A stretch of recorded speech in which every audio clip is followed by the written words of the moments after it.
Welcome back to another episode of Love It There. We are happy to be back for another episode. As always, it is let's do some life updates. Hallie, what do you have for us? Anything new, exciting? Okay. Let's see. I had a holiday bar crawl at IU on Saturday, so that was fun. Always a good time.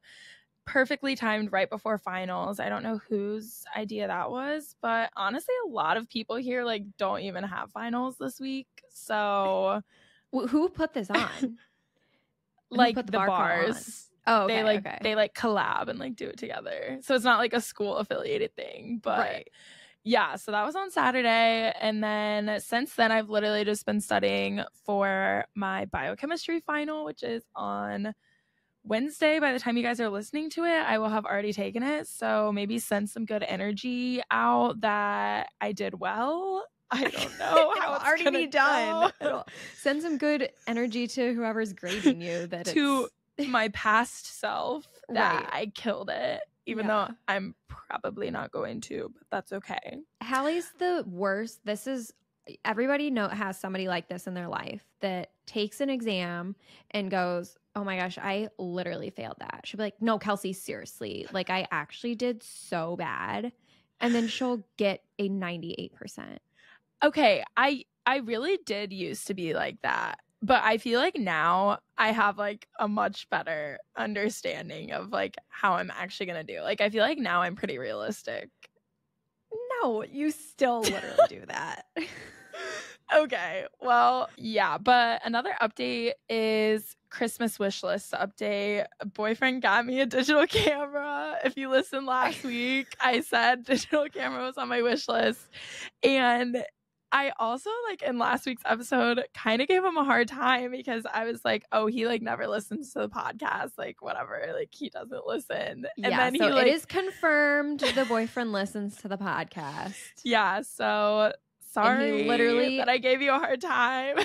He already had her Christmas gift bought, and then he listened to our podcast episode and bought her a digital camera. Yeah, so now I feel bad. That's other boyfriends out there, take notes. He's doing a good job. Yeah, he gave it to me and he was like, this is proof that I do listen. And I was like, oh, okay. So we can't wait to see all the great photos taken with this digital camera. Oh, yes. It's going to be great. I can't wait. I'm actually so excited. So I thought that since last week we talked about Christmas wish lists, this week we could give you some ideas for people that you still need to buy gifts for if you're a procrastinator like I am and like to wait till the last minute. This is why you have Amazon Prime, okay? 2-day shipping. It'll get to your doorstep. Honestly, now it's like 1-day shipping. So like, you can order things so last minute and it's great. Yeah. So we thought in the theme of travel, since that's what our podcast likes to focus on, we thought we would give some last minute gift ideas for people in your life that like to travel or maybe have a trip planned for the holidays.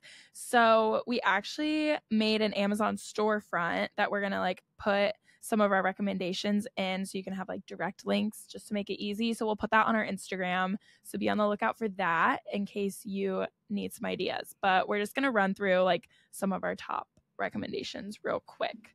So obviously we already talked about in the Q&A episode a good neck pillow and a good eye mask, as well as packing cubes. Other things that I thought of are like a good toiletry case or organizer.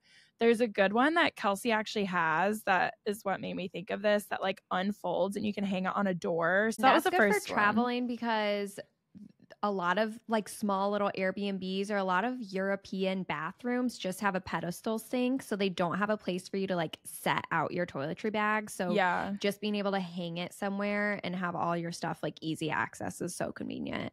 Yeah.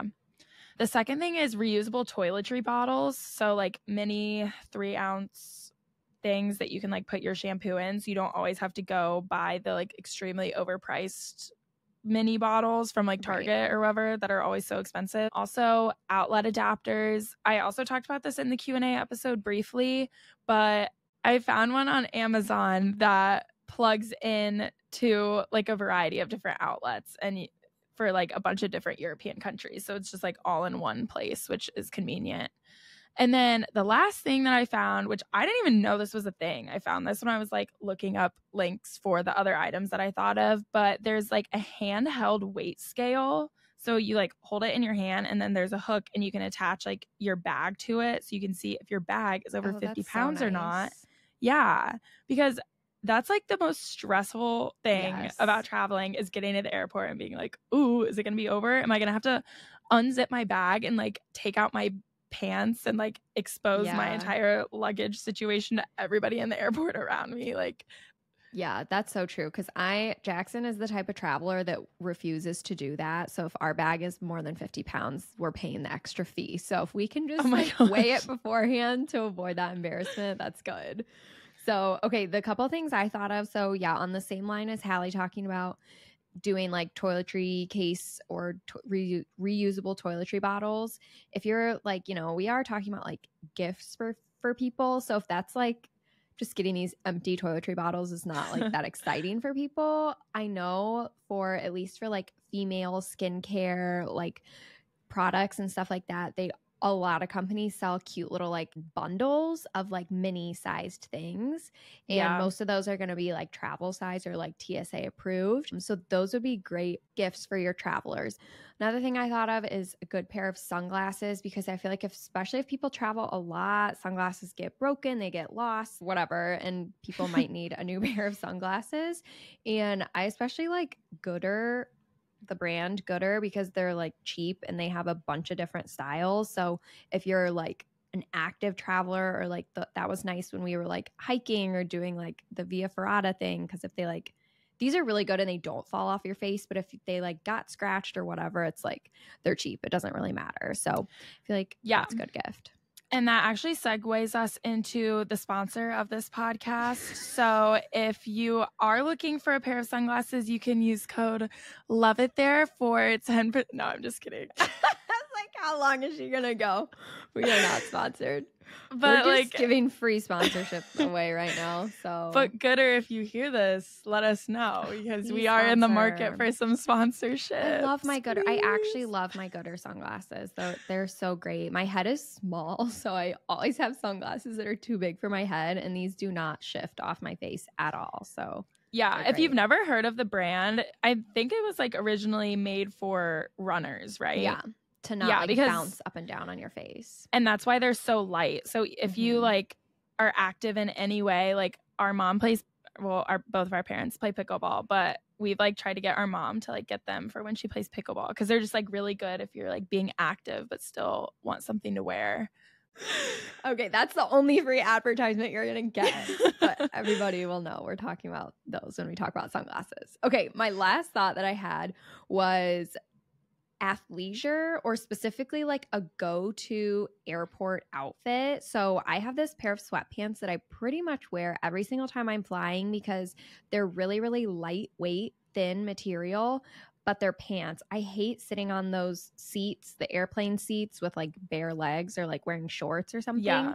But sometimes if you're going to like a really hot place, you don't want to be wearing like thick sweatpants and not be able to change once you get there until you get to like your hotel or whatever. So a nice pair of lightweight sweatpants is like a perfect gift for a go-to airport outfit. So yeah, those are my recommendations. Those were good. Those were definitely more like gifty than mine. Mine were like very practical, but also I was going to say, if you're gifting for a traveler, they probably love practical gifts, because they're more about like spending money on experiences and not things. And so like I personally love practical gifts. So no, me too. And our like mom is really like, she's always been like a practical gift giver. Like in our stockings we get like toothpaste and like random things like that. But it's like, you know what? A lot of times it would be the travel appropriate size stuff that she would put in our stocking stuffers, which those are perfect stocking stuffers, because it's like, yeah, like toothpaste, that's for sure is something annoying to like, if you have a full thing of toothpaste, that's like too big sometimes to take in like a carry-on. So like travel size toothpastes are honestly such a great little stocking stuffer. Yeah. And well, I remember one year she gave us all like travel size bottles to like the like reusable travel bottles. Right. She gave us those like probably 8 to 10 years ago, and I still have them and I still use them, and they're so great to have. So it's like practical gifts, amazing. Honestly, underrated. So for sure. There you go. All right, great. So now you guys can use our Amazon storefront to do your last minute Christmas shopping for anybody who likes to travel or just anybody who has a trip upcoming. But okay, so today's episode is all about Madrid. Listener feedback did a great job.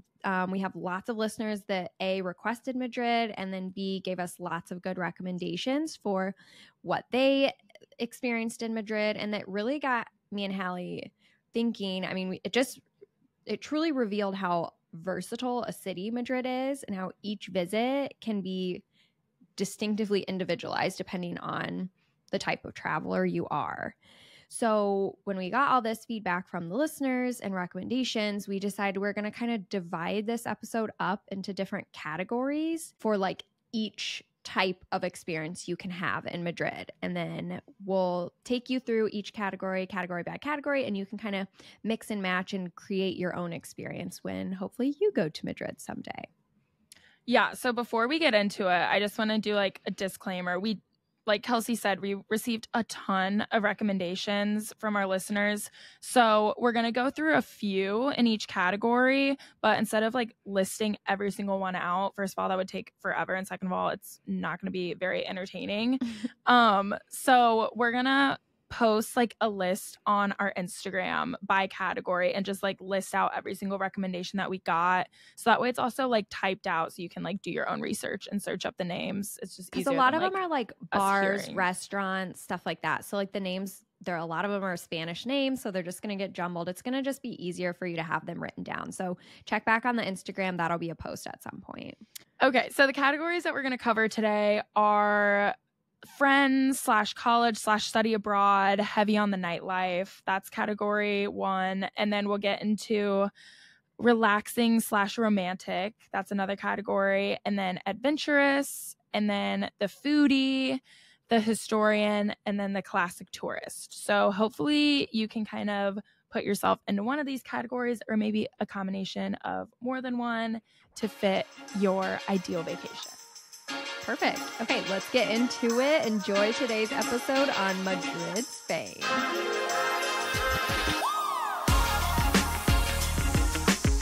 Okay, so what category do you want to start with, Hal? I feel like we should go ahead and just start with like the classic tourists, just hit like the basic hot spots right off the bat. Okay, good idea. Okay, so one of our listeners gave us some recommendations that he referred to as can't miss. So the first one is Plaza Mayor, which basically is this, I don't even know how to describe it. It's this big open square right in the middle of the city. Mm-hmm. It's super cool. I've been there when I went to Madrid, and it's kind of surreal because you are walking through these like really tight, narrow alleyways, and then all of a sudden it just opens up into this huge plaza, and it's a big meeting place for like a lot of tours. So if you're in Madrid doing some guided tours, it's probably pretty likely that they're going to meet there. It's also the location for an annual Christmas market that Madrid has. So they set up a bunch of little like Christmas booths, and it's super festive and super cute. I unfortunately didn't get to see that because I was there in July, but if I go back, I would love to see that. Sounds amazing. Yes. And Madrid, Madrid's the capital of Spain, so it's like a big city. So like Hallie said, there's lots of like high rises. So it's like narrow streets, high buildings. So that's when you walk into this plaza, and it's just like this big open space. It is kind of a stark contrast to like the rest of the city. Yeah, so I found a picture online that shows like an aerial view of Plaza Mayor, and it's really cool. So I'll try to get that on the Instagram at some point so you guys can see that.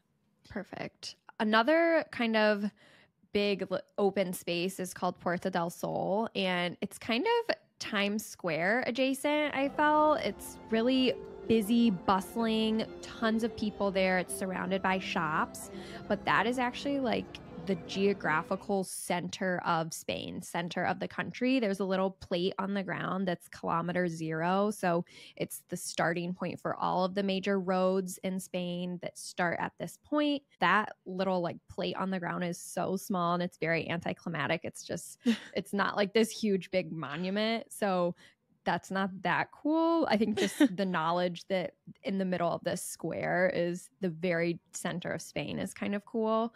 But yeah, speaking of how this Puerto del Sol is kind of like Times Square, they have this tradition that there's this big clock bell tower in the center of this Puerto del Sol. And at midnight on New Year's Eve, the bell rings 12 times, and there's a tradition that everybody like gathers there and eats 12 grapes, one for each chime of the clock at midnight. So it's just kind of funny, like thinking of like the New Year's Eve in New York, like in Times Square, of just like how wild and crazy it is. And then in Spain, they just are like eating grapes. You like can't even talk because your mouth is full of grapes. Right. It's just silent. Yeah. I'm like, that's a cute little tradition. That is cute. I feel like that'd be hard to do, honestly, too. Like, yeah, a grape a second, like, basically. Popping them down. Yeah. Yeah.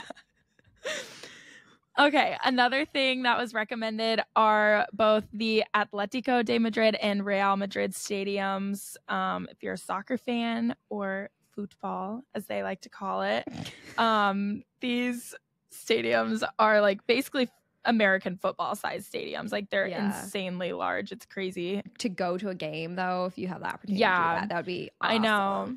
I looked up to try to go for a game, but obviously, like I said, I was there during the summer, which is like their off season. So they weren't playing, which was sad. But I did go to the stadium for a different occasion, which I'll talk about later. Okay, another thing that one of the top tourist destinations in Madrid is Retiro Park, which we will talk about a little bit more later. So I'm going to save that. So just we'll pocket that for now. And then one more thing I wanted to say is, like I said, Madrid is like a big city. There's lots of shops, lots of shopping that you can do. And this is not necessarily like a must-do tourist thing, but I just wanted to mention it, that when we were shopping on a bunch of like the clothes, there were these English phrases that had been like lost in translation somewhere. So like, do you guys remember, I don't know even the context, but the saying fries before guys, or like why that was ever a thing. But so on this shirt that I saw was the design of a French fry on this shirt, and it said fries before boys.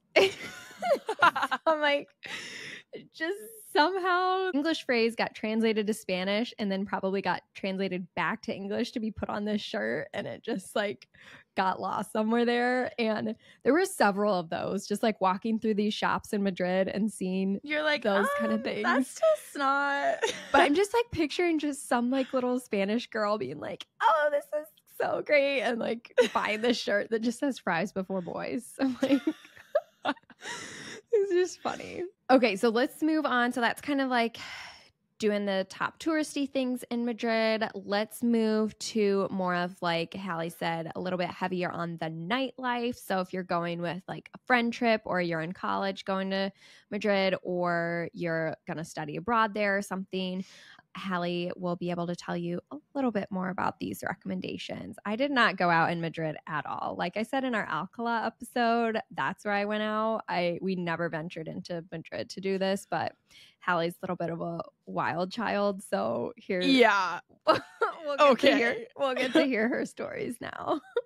Yeah, wild child. Definitely not. But maybe just compared to Kelsey, that's the baseline. But okay, so nightlife experience. My first time going to any club in Europe was in Madrid, so my eyes were a little bit open to how they do it over there. We go to our first club, which is Barcelo, which 10 out of 10, amazing experience. And to give like context to the Madrid bars, basically the two that we went to, it was like a $30 or €30 cover, which is really expensive, but that included 2 drinks, like both places that we went. Okay. That's not so that it's bad, like then. Really not that bad. Right. Yeah.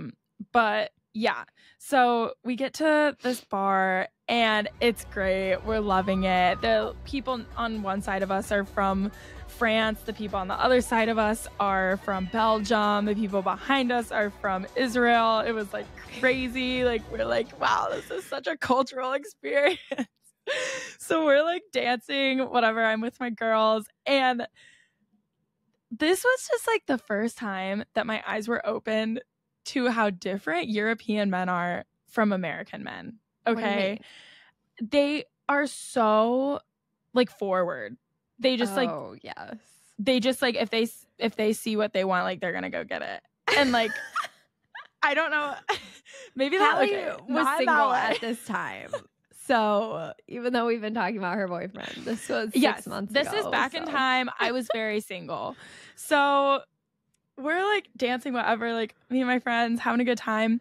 People would just like grab our hands and just like pull them and like start dancing. Like we were just getting like pulled every single direction. And we were like, what is going on? This is crazy.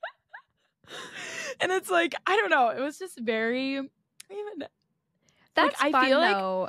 like it was fun. Like I feel like people are listening and they're probably like, ooh, that sounds like not okay. But like, no, it was fun. Like, yeah, no, I know. It wasn't in a creepy way. It's just friendly and it's lighthearted, and that's like. It wasn't in like an aggressive way at all. Right, people were just like, oh, like let's dance. Like we're having such a good time. Like whatever. It was just like fun, and everybody was like in a good mood. There was nobody like, I don't know. I feel like sometimes you go to like clubs in America and people are just like standing there like observing and like don't look like they're having a good time. Like no, everybody was out like talking and like I don't know. It was just a very different vibe. So that was our first experience, was Barcelo. And then a couple weekends later, we went back to Madrid and we went to Kapital. Okay, this is where I had like my personal awakening. A personal awakening? Oh, geez. I don't even know what you're about to say, actually. No, I'm just kidding. So Kapital is a club in Madrid. It's very touristy. Like, it's not a local club. It's where a lot of tourists go. It's 7 floors. Oh, and that's all I need to say. And it's like nightclub bar on every single floor. It's different vibes kind of on each floor. Like there's one floor that had like karaoke. There's another floor that had only Spanish music. There's another floor that had like pop music. So it was like a different vibe on each floor. But like I said in a previous episode, when I was in Spain, I didn't have a SIM card. So I relied on Wi-Fi everywhere I went. Well, Kapital had no Wi-Fi. So we get to this club. It's crazy. There's people everywhere. I don't have phone service at all. And I get separated from my group. Oh, no. So 7 floors. Mistake. 7 floors worth of club. Okay. And I'm like, oh, I'm done for. Like, I am never going to be able to find my friends. Like, this is not good. So I go to a bar, like, a little quieter section. This is the karaoke section, okay, to set the scene. So I'm in the karaoke section. There's some like American girls on stage singing Before He Cheats, okay? Just like you can get the idea of what the picture is painted. Yes. Okay. So I'm like standing in a corner, like on my phone, trying to figure out how to like connect to some type of signal to figure out where my friends are. And this like guy comes up behind me. He's like, hey, like, are you like looking for somebody? And I was like, oh yeah, like I'm just like trying to figure out where my friends are, like, but it's fine, like I'll figure it out, like we're good. He's like, where are you from? And I was like, oh, I'm from the United States. He was like, oh my gosh, like I thought you were from Russia. And I was what? I was Wait, like, why? Were you did you have the slicked back bun? No, my hair was down.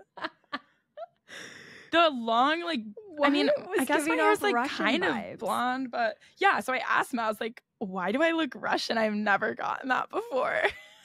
He was like, oh, it's just like, you're just like tall and thin. And like, I don't know, you just like are giving Russian. Wait, where was he from? Do you know? He was from Spain. Oh, interesting. Yeah. But so then we like get to talking because I'm like, okay, I'm intrigued. Right. Yeah. So we're talking and he so you get like 2 drink tickets when you pay cover. And he was like, oh, like I don't drink. Like, do you want my drink tickets? I was like, Check. Yes. Amazing.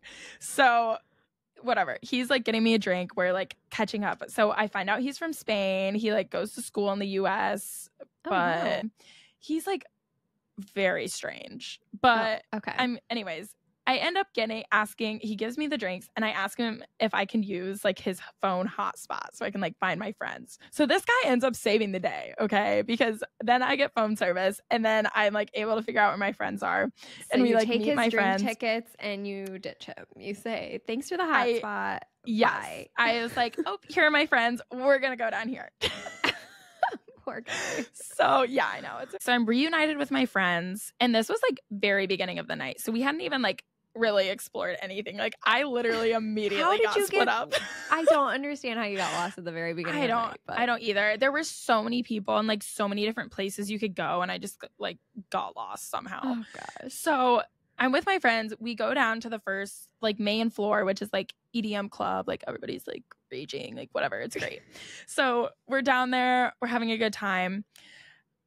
My friend that I'm with, oh, this poor girl. Oh, no. I am like dancing, having a good time. All of a sudden I turn around. She's sobbing. I'm like, oh no. Like I like whispered to my friend, I'm like, oh no, like what happened? She was like, her phone got stolen. Oh so, gosh. Yeah. And this is the girl, I can't remember if I've told this story already or not, but she had been there. So we were there in the month of July and she had been there in the month of June too. So she was there for 2 months. I was only there for 1 month. When she went to Barcelona in June, her phone got stolen in Barcelona. Oh my gosh. And she got a new phone. And yeah. And the thing is when you're an American and you go to Europe, like you can't get things shipped from America to Europe. So like our study abroad guides, like we're like, if you lose your phone, like you can't get a new phone because it's going to take a month for it to go through customs for you to even get it. So they're like, you're not even going to get it by the time you have to leave. But for some reason, her dad had a work trip in Switzerland like a week after she lost her phone. So he was able to like bring it with him on the plane and then ship it from Switzerland. So then she got it like super quick. Yeah. So she got a new phone and we go to Madrid and it got stolen again. Okay. So I don't want to hear any comments about how I lose things. You needed to give her your tips of padlocking your purse. Yes. I don't know why she didn't, honestly, because we all did. And like, I don't know what happened. It's not cute, but obviously it works. Oh, I came out with my phone. Yeah. So that's all I'm going to say. But yeah, so then we were like dealing with that. But then it's like also we couldn't leave because the trains aren't running. So we're stuck until 5:30 in the morning because there's no train that goes back to Alcalá until 5:30. Wipe those tears off your face, girl, and get back to this rager. I'm like, sorry for your luck, girl. That sucks. But like, we have 4 more hours. So like, you better. So either we're going to sit here and cry or we're going to party. Yeah. And then another friend of ours ended up getting lost in that club. That just like shows how big this place is because literally we all kept getting lost and it was like a maze in this place. But yeah, so our one friend. Wait, that just reminds me. I saw this thing on Instagram that I sent to Hallie earlier this week and it was like me as an older sister keeping track of all my sister and her friends on her bachelorette party, and it was like preschoolers that were like tied together and you're like guiding them on like down a the leash. Street. Yeah, like you know how they like in preschool you would like hold onto that rope and like everybody would have to walk along. Yeah, that was me with my study abroad this friends. Story. Yeah, this is gonna be me having to keep track of Hallie and her friends on her bachelorette party. The amount of times you guys lose each other. Yeah, it was not good. And it was really just the fact that like none of us could get a hold of each other because like none of us had good cell service. And like, so that just like added a whole other element to it. So it literally was so stressful. But I'll get back to that other girl later because that's an end of the night situation. But so, okay, so we're on this main floor dancing and one of our friends has like a digital camera. Like I said, digital cameras, fire, take the best pictures.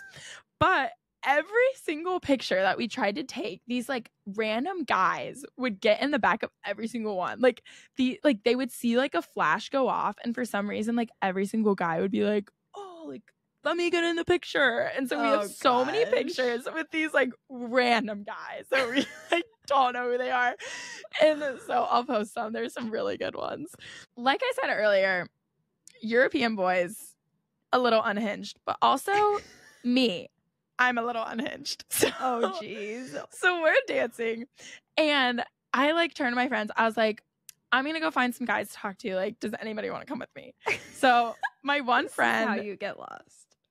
Yes. So, but my one friend came with me. She was like, yes, I'll go with you. So we were both, so I'm like really tall, obviously. And then that girl that I was with is like my same height. So we're like really tall. So we're like, okay, we need to find two tall guys. Like, let's see what we can find. So we like spot two tall guys in the back. So we like walk over to talk to them. They're German. Okay. Don't ask me why I always find my way to a German guy, but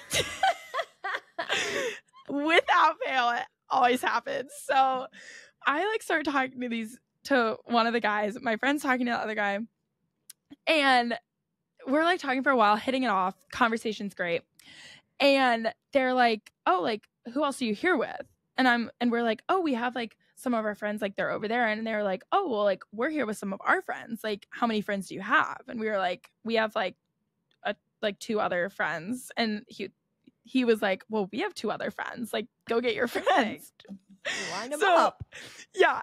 So we find our friends, and there's like 4 of their friends, 4 of our friends. We like all go up to the 3rd floor.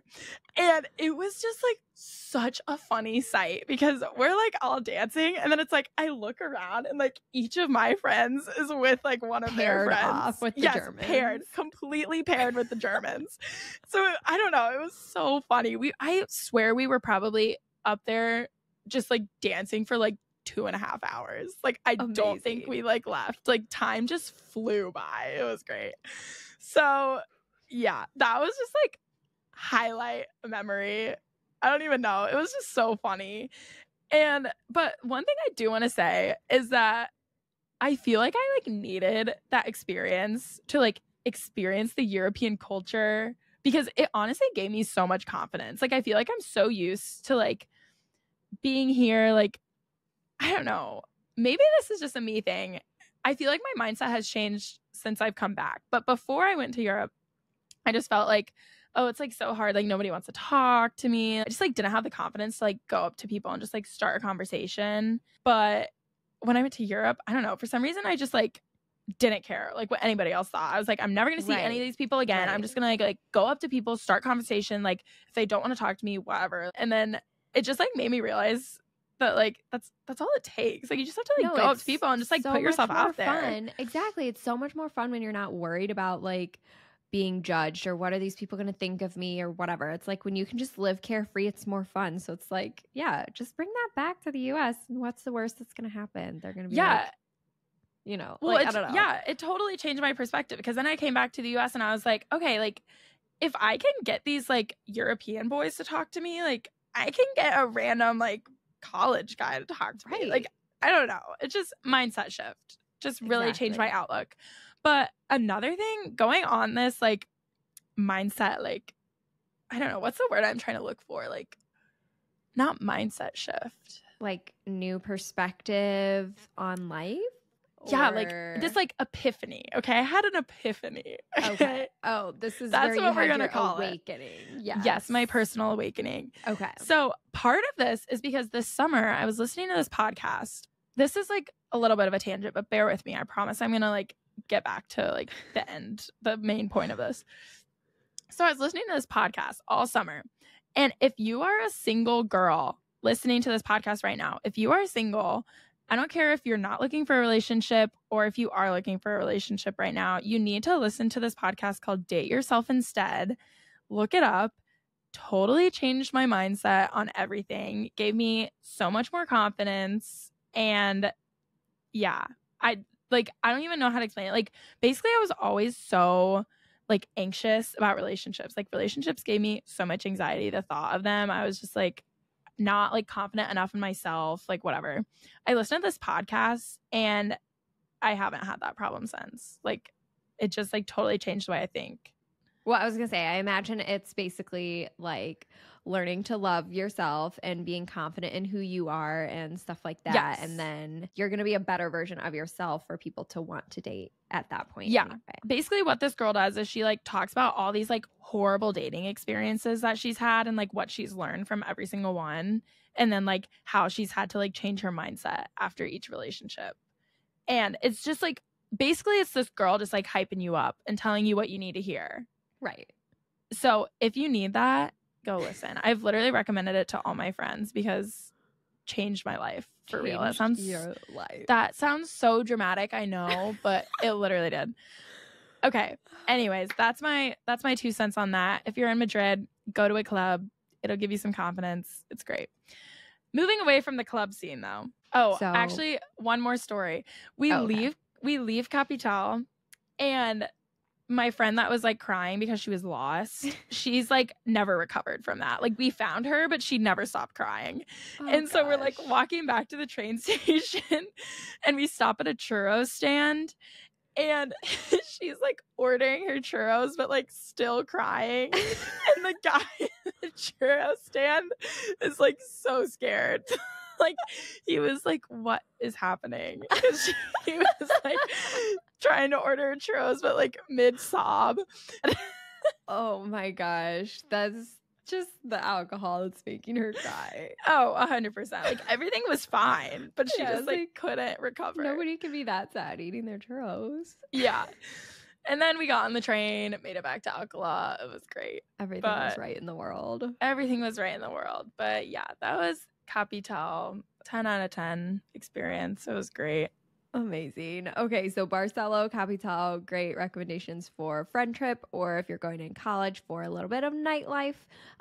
What about, Hallie, what do you recommend for like cheap foods if you're balling on a budget? Where should you go in Madrid to eat?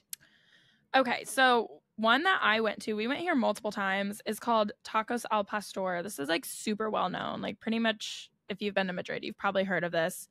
It's like street tacos basically, and then they also have like margaritas and beer and like random drinks, but the tacos are literally like €1. Like it's so cheap. Love. The line is always out the door. It's super popular, but it moves really fast. Like you get up to the counter and they're like, what do you want? What do you want? Go. But that place is super fun. Another place that was recommended to us was called Bocadillas Oink. So basically it's like a sandwich shop in Spain. Bocadillo is like a sandwich to go, basically. Okay, but speaking of this place, so we have, Hallie and I have an outline that we like, you know, write up what we're going to talk about for the podcast. So she's like collecting all of the listener stuff and putting it in this outline. And so she just like put this sentence that our listener like said. She just puts this in the outline. And I'm going through it today and I'm like, I don't even understand what this means. I don't understand this Gen Z lingo. I'm like, I thought Hallie talked like a Gen Z, but this is like, I was like, I just had to stare at it and figure it out. I think I'd learned. But okay, so the sentence is, I mucked a bocadillo at least 4 times a week at Oink. All caps, gas. And so I'm like... Which to me, I read that and I was like, I completely understood it. It made perfect sense. Kelsey's reading it. She's like, what? Well, I mean, I figured out like mucked. I mean, context clues, I could figure out he's like getting this sandwich at this Oink place, like a lot, whatever. But the gas thing, and I was like, okay, I think I like know he's just trying to say like this is like a good place. But I was like, what does gas mean in this context? Like, I was like, oh, okay, because he like said it in a bunch of other places too, and in his like recommendations. He was like, this is gas, this is gas, this is gas, like whatever. Yeah, and so I'm like, I thought this must mean good as shit, like GAS, good as shit. And so I tell Hallie this. I'm like, okay, I was looking at this, and she was like, oh, I didn't know that's what it meant, actually. Like I didn't know it was an acronym. And I don't know either. That's just what Yeah. So we need to look it up because now I'm curious. Okay, I'm looking it up on Urban Dictionary right now. Oh my gosh, it's good ass shit. Oh, good ass shit? Yeah. Good ass shit. Okay, no, I thought it was good as shit, like good as shit, but... Well, close it. I didn't even know it was an acronym. I just thought it was like, oh, like that's fire. Oh, that's gas. So now I'm like, wow, you're you teaching new things me about your own lingo. Yeah. So, okay. Anyways, well, okay. So that's the Bocadillos Oink. Get your little sandwiches there. Okay. And then Hallie mentioned one other thing that you can do for more of like nightlife entertainment in Madrid. She mentioned when she went to like the football stadiums, but she went for something else. So do you want to talk about that, Hal? Yeah. So something that I would recommend is the reason I went to that stadium is because I went to a concert. I saw The Weeknd in Madrid while he was on his European tour, and it was amazing. And the tickets were way cheaper than you could get for his tour in the US. So if you know of any artists that happen to be touring in Europe, I would look into their tickets while you're there, because chances are you're probably going to be able to get to see them for way cheaper in Europe than in the US. And it's like The Weeknd's like a huge artist. Like obviously any like American artist that's touring the world, like they're going to be big, but we got floor seats. It was like $170 for floor seats, which is like still a lot of money for a concert, but like in America, those floor seats were like $1,000. Right. So just like a little tip, maybe do some research, see if you can see anybody on a budget while you're abroad. Okay, so moving on to our next category is like the romantic or more like relaxing vacation. So this was actually inspired by a listener question that asked us the best date spot in Madrid. So Hallie, you want to like run through those? Yeah, so the first one that was recommended to us is called Templo de Debod, Madrid. Basically, it's an ancient Egyptian temple, and it has really good views of the city. So it's really good to go like at sunset with a glass of wine. Very romantic, very cute. The reason it's great at sunset is because there's like spaces in between the temples, so like the sunlight shines through them, so it's really pretty, and the walls are lit up at night and there's like water around it, so just overall really pretty views. And then another thing that I went to was a rooftop bar, which would be good for a date night. The one I went to was called La Tavernier Gran Via. I don't know if that's how you pronounce it. That was pretty good. Sounded a little French instead of Spanish, but... Well, I know, but Tavernier, like, I don't know how you would... Yeah, Tavernier. I don't recognize that word in Spanish. So. Yeah, I don't think it's a Spanish word. But yeah, I went there. I'll post pictures of that as well. The views were really cool. But also there's so many rooftop bars in Madrid, and I'm sure they're all really great. Another thing is like there's a couple like parks and gardens that we'll talk about, but Madrid is actually like one of the greenest cities in Europe, which is surprising because it is very urban, but they just have a lot of parks and green spaces. And it's also, which I didn't know this, it's one of the sunniest cities in Europe. So I saw on a couple different sources, it ranged from people saying it has like on average 300 to 350 sunny days per year, which is almost crazy. Every single day. I mean, that's like a ton. That's so much. So in the Midwest, we have like 100 some. So I'm like 350 days a year of sun. Amazing.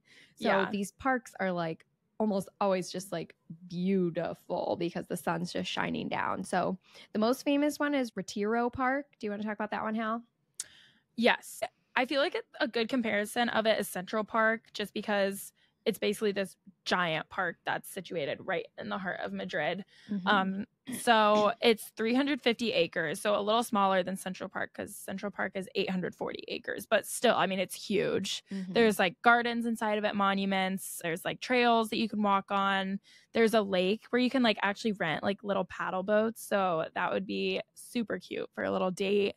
There's this place called the Glass Palace, which is absolutely beautiful. Mm-hmm. The architecture is crazy. It has a lot of like art exhibits there, and it's also free to enter, so that's a plus as well. Yeah, when I went though, it was empty, so the art exhibits are temporary, so I don't know how often that occurs, but when I went, it was this empty glass building, and it was just really, you walk in and you could almost like hear the sunshine coming through the glass and like lighting everything up. You know what I mean? When it's just like so quiet and you just like, it seems like everything's just like sparkly in there. Yeah. And it's just, you're just walking around to look at it. And yeah, it's really, really, really beautiful in there. So there's this other place called Real Jardín Botánico de Madrid. And so that's just another park. It's more of like a garden. There's like over 90,000 types of plants and flowers. So it was originally intended for all like the acclimation of all these different plants and spices that were imported from the West. They created this garden to allow these new things to become acclimated to the Mediterranean climate of Madrid. But now it's just like a public garden for people to like walk through. But it's gorgeous. I'm like, if you were like going on a trip here with your boyfriend or something, and that would be like a great like proposal spot. So if anyone's like planning anything like that, it just looked beautiful. I feel like the pictures there would be gorgeous. Yeah, like slyly send pictures of it to your boyfriend while you're planning the trip. Yeah. Like, wow, look how beautiful this garden is. Yeah. Wow. So pretty. Okay, so yeah, those are our recommendations for a little romantic or relaxing trip to Madrid. Gonna pivot a little bit to our more adventurous listeners and talk about some more like active sort of activities that Madrid has to offer. So what do you have some stuff to talk about there, right? Yeah, so I really only did like one adventurous excursion while I was in Madrid, but we actually went on like a kayaking trip on this river. It's called Pantano de San Juan, and it's like maybe 20 or 30 minutes outside of Madrid.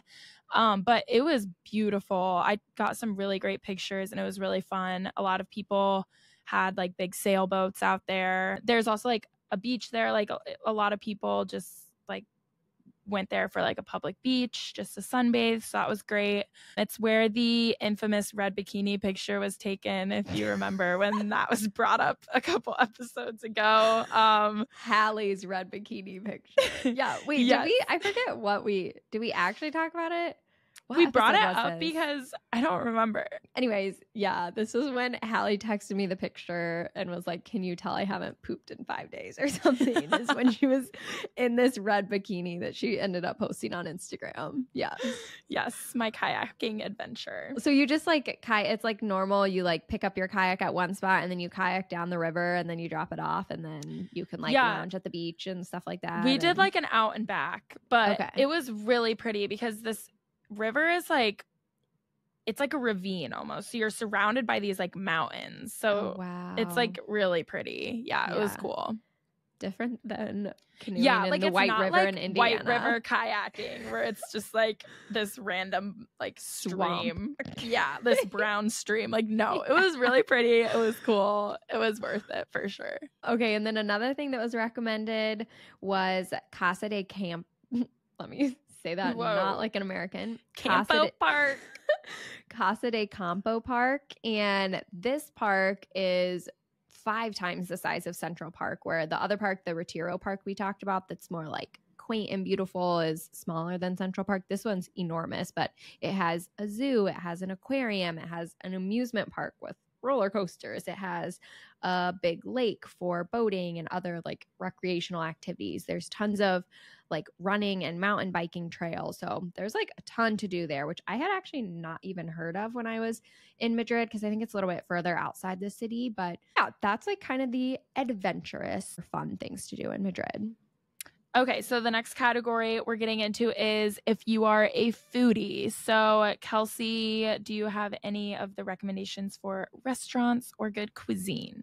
Yes. Well, the first thing I wanted to say was Madrid is interestingly known to be really, really have great seafood despite it not being a coastal town. So Spain in general has a lot of good seafood, and so like Barcelona's right on the coast, so that makes sense for their seafood to be really good. But Madrid still don't like doubt the seafood, even though it's like literally right in the center of the country. Yeah, Hallie, why don't you talk about the churros place? Both of us went here, but yeah. Okay, yeah. So Kelsey and I happened to go to the same exact churros place when we were in Madrid because I think it's like pretty well known. Yeah. Which is probably how we both ended up there. Right. It's called Chocolatería San Ginés. It's really cute on the inside. It's very old-timey aesthetic, green velvet seating with like marble floors. It's like you're going into this like old chocolate shop. Is like what the vibe is. It's great.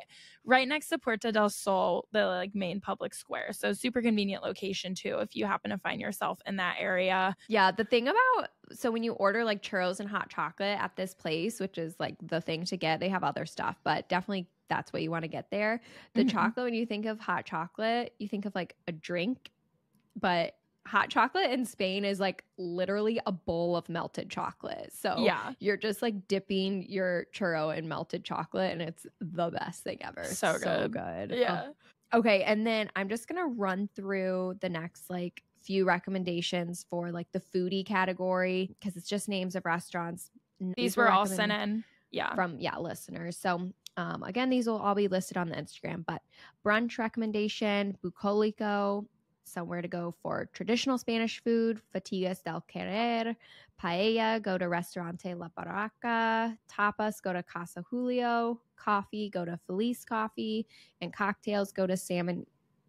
Well, I say Salmon Guru because that's Salmon. Yeah, I'm like, I don't need to say that Spanish, right? It's just, it looks like salmon. Anyway, yeah. Salmon Guru for cocktails, which apparently this is like a top 10 bar in the world. So I looked into it a little bit. It looks just like really cool, funky inside. So I'm sure their cocktails are really good. So yeah, we'll have those listed in the podcast description. We'll have all this stuff listed as well. And then more details on the Instagram. So perfect. Okay. And then, this is getting into our last category. So one of our listeners said that museums in Madrid are a must do. So we have our little historian category for those that are into art and learning about all the culture of the place that you go. So Hallie's going to give us a couple examples of some recommendations for things to do in that category.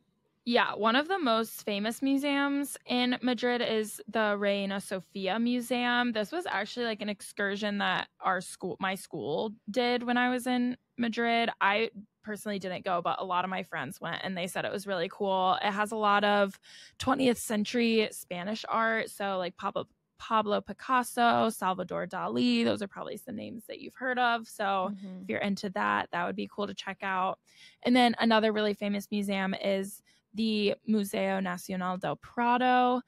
This is like probably the most famous museum in Madrid, and it has paintings by Diego Velázquez, so Las Meninas, if you've heard of that, if you're into art, and the 3rd of May 1808 by Francisco Goya. Those are both like really famous art pieces, so those would be cool things to check out as well.